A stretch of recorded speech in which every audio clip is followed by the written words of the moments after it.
Hi folks. I am currently working on a video about the area of Scotland called Dumfries and Galloway, which of course is the part of Scotland where Sam Hugan was born. And whilst I was doing some research on that, I came across the story of quite a remarkable woman that I thought I'd tell you about today. Now this woman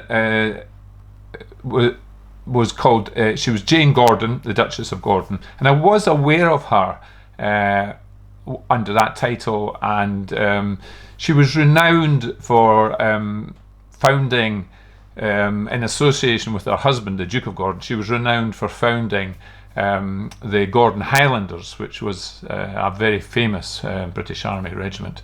However, there was much more to this remarkable woman than I had thought, and I thought I would share it with you, as I thought you perhaps would quite enjoy it.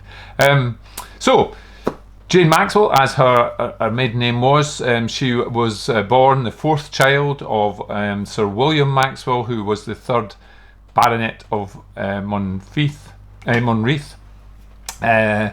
And she was born at Myreton Castle in Wigtonshire, which is in, as I said, in Dumfries and Galloway, which is in the southwest part of Scotland, a lovely area.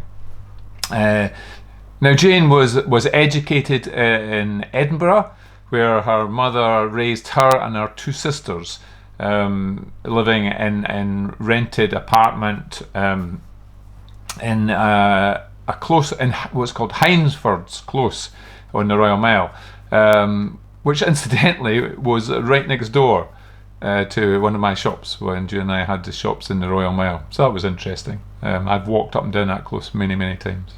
Hyndford's Close. Anyway, that's where she lived, and it was the norm in those days for titled or land-owning families to send their daughters to Edinburgh, where they could be educated, and also they would be launched into Edinburgh society.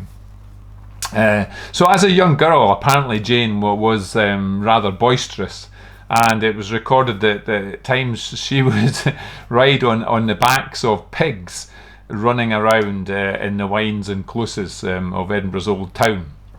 When she was just 14, unfortunately, she accidentally got a finger of one of the fingers on her right hand caught in a carriage wheel, and when the carriage moved off, regrettably, it tore her finger off.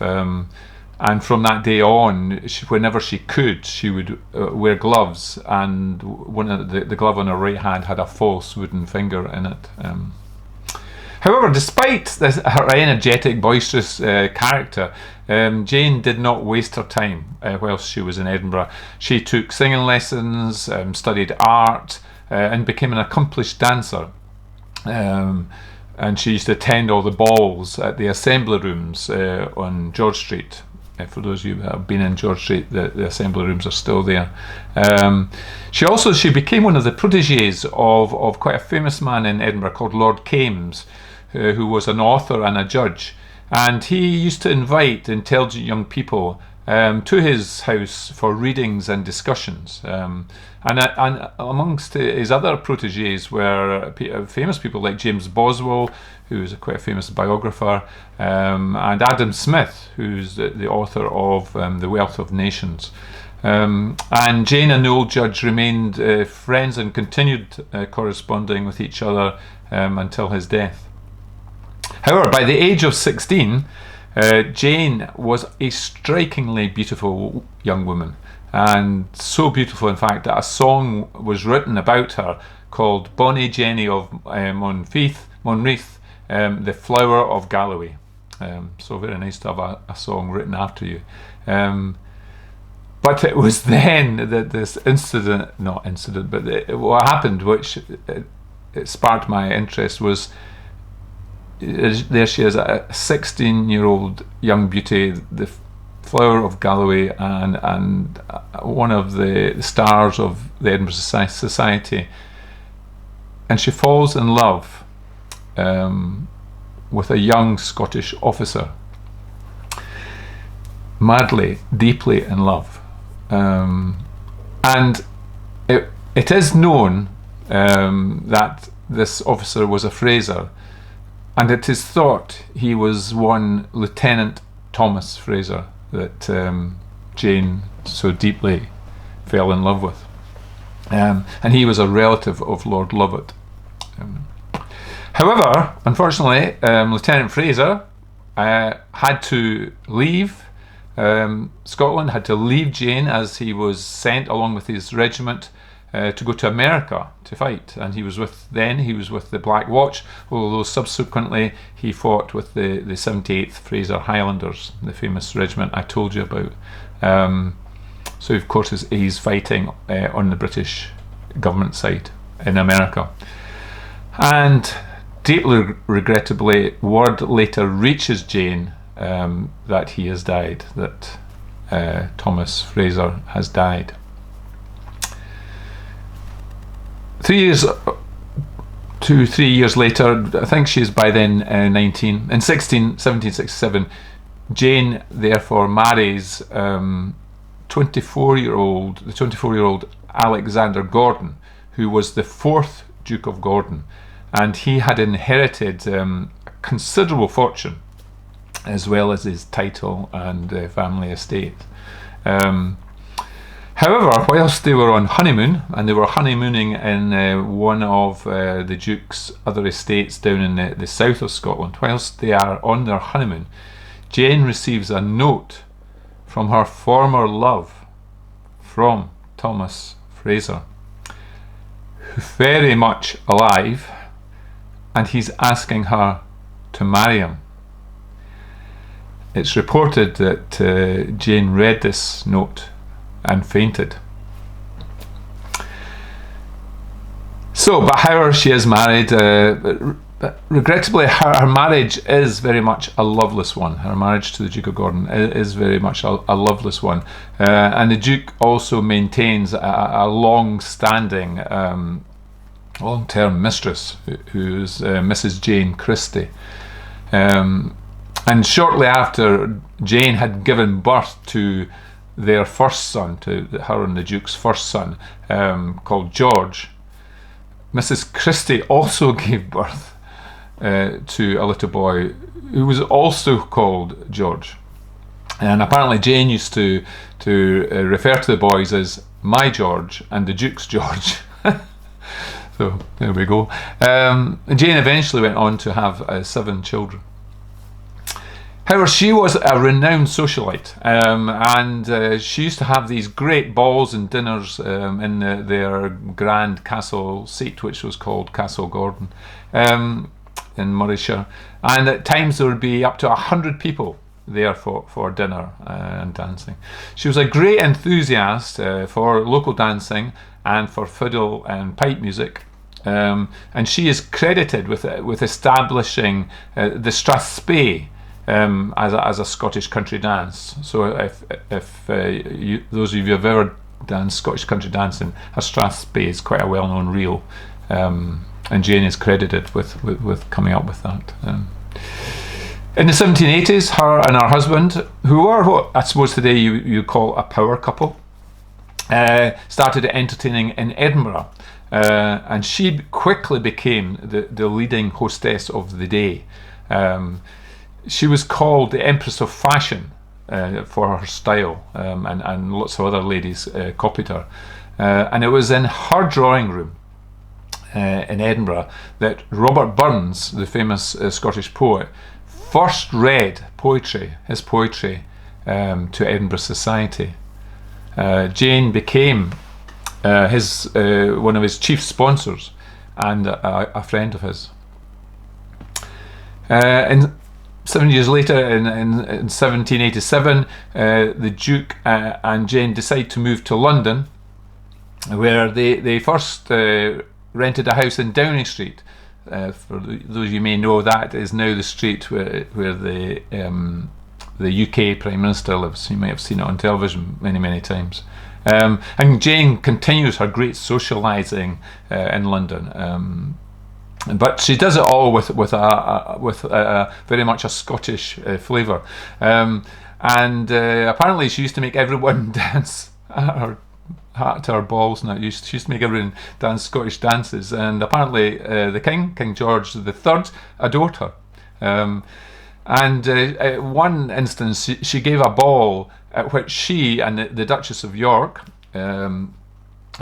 both dressed in tartan, which at that time, was officially banned. But Jane got away with it, as she would, being a great friend of the King.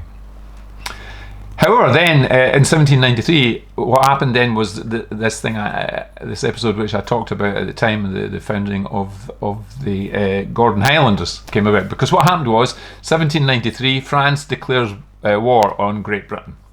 And the Duke of Gordon is asked if he can raise a regiment to help. So Jane apparently bet the Prince of Wales, who is the heir to the throne, George III's son, and would subsequently become King George IV. She bet him that she could raise more men than he could. So Jane at that time was about, I think she was about 45 years old, but she was still extremely attractive woman, and she famously developed this what you might call a unique recruitment method. So what she did was she toured her husband's estates, wearing a military uniform, and with this large black Highland bonnet on her head, and recruits would, to encourage men to sign up, the recruits would be offered what was called the King's shilling. So they would get a shilling if they would sign up at that point and join the regiment. And Jane, decides to entice them further by offering that she would hold this shilling in her lips, and the way that they would get the shilling would be to kiss her. So that was her, as I said, fairly unique recruitment method. Anyway, she raised over 940 men. I think won the bet, hands down. And the regiment, which existed, a very famous Scottish regiment, the Gordon Highlanders, it existed until 1994, when it merged with some other Highland regiments. It won many, many battle honours. So I did think that was a way that if you wanted to get a kiss from a Highlander, that was certainly one way. And she had 940 kisses, presumably, from Highlanders. So coming back to her own life, despite this unhappy, loveless marriage that she had with the Duke, Jane worked very hard to obtain good marriages, for her children, and 3 of her 5 daughters married dukes. Now she was trying to marry her 4th daughter, Louisa, I think. Yep, Louisa, to a Lord Brougham, who was the eldest son of General Cornwallis, who was the commander of the British Army in the American War of Independence. So Jane thinks this will be a great match and is trying to organise this marriage. But the general refuses, citing that there is madness in the Gordon family. So apparently Jane is said to have allayed his fears by saying there was not one drop of Gordon blood in this particular daughter. And there are several historians have conjectured or suggested that Jane's lost love, they said Thomas Fraser, was the father. Who knows? However, the marriage of Jane's daughter Louisa to Lord Brougham went ahead. So that was good. Regrettably, however, by 1805, Jane's marriage to the Duke is really officially over.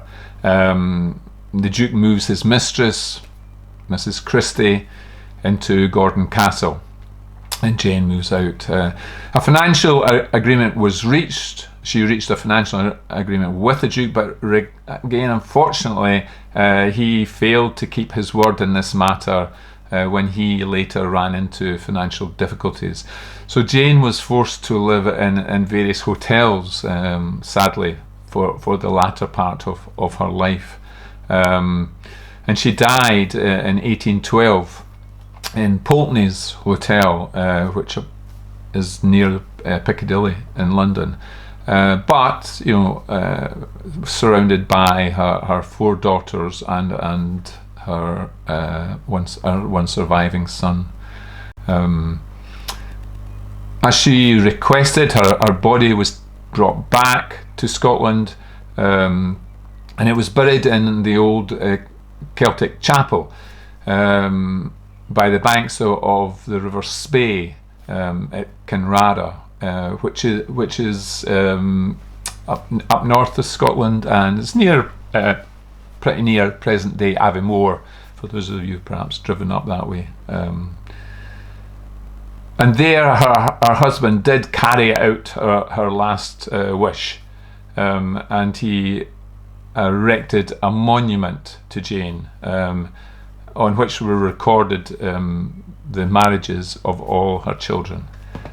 And I thought that was a fitting memorial to what was really a remarkable woman. Well, I hope you enjoyed that little historical insight. As ever, if you did like it, if you give me a like and share it with your friends, that would be wonderful. Give them a chance to see it. Remember, all these videos that I post are available on my YouTube channel, which is called Gordon Scotland. If you ever should want to watch them, or if you've missed any or whatever, if you want to see them again, you'll find them there.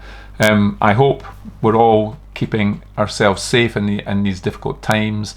And until we meet again, I want to wish you, as always, all the very best from Scotland.